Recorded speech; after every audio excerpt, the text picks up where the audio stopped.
My stepfather said I'd never amount to anything without the family money, so I bought the family business and fired him. I was 16 when Richard married my mom and moved us into his mansion. He owned Hartwell Construction, the biggest contracting company in 3 counties. At family dinners, he'd lean back in his leather chair, swirling his whiskey, talking about legacy and bloodlines like some kind of king. "This business stays in the family," he'd announce, pointing his glass at Kevin. "Real family." The message was crystal clear. I wasn't real family. My biological father had died when I was 8. Mom struggled for years before meeting Richard at her grief support group. At first, he seemed like a savior, paying off our debts, moving us out of our cramped apartment into his sprawling estate. But the honeymoon phase ended quickly. When I graduated high school with a 4.2 GPA, Richard offered me a job in the warehouse, minimum wage, loading trucks at 5 a.m., while his biological son Kevin got the corner office, despite barely passing community college. "You should be grateful," Richard said when I asked about advancement opportunities. "Without our name, you're nothing. No connections, no money, no future. At least I'm giving you honest work." Kevin smirked from behind his desk,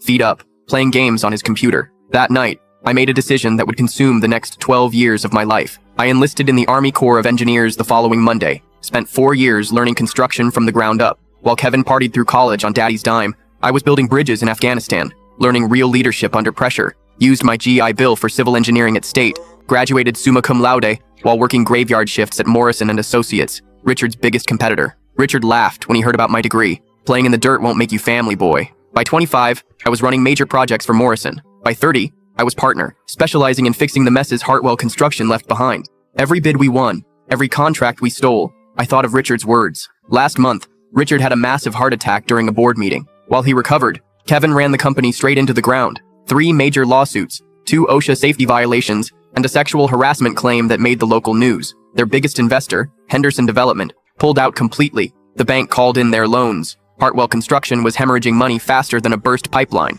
That's when I made my move. I'd been quietly courting their clients for years, building relationships, proving our superior work quality. When I offered to buy Hartwell Construction for 60 cents on the dollar, the desperate board didn't hesitate. The closing was yesterday. Today was my first day as CEO. I walked through the front doors at exactly 8 a.m., past the lobby where my high school photo still wasn't displayed with the other family pictures. Just Richard, Kevin, and Richard's father, who'd started the company. Richard's assistant, Sarah, looked confused when she saw me in a 3-piece suit. "He's in his office," she said nervously, "but he's not expecting any appointments this early." "Oh, he's expecting me," I said, straightening my tie and checking my watch. "He just doesn't know it yet." I pushed open his office doors without knocking. Richard sat behind his massive oak desk, the same one where he'd signed my minimum wage paperwork 16 years ago. He looked up, annoyed and pale from his recent hospital stay. "What the hell are you doing here?" I smiled and placed the ownership papers directly on top of his morning coffee. Cleaning house. I couldn't fit what happens next in this short video. Watch the rest down below.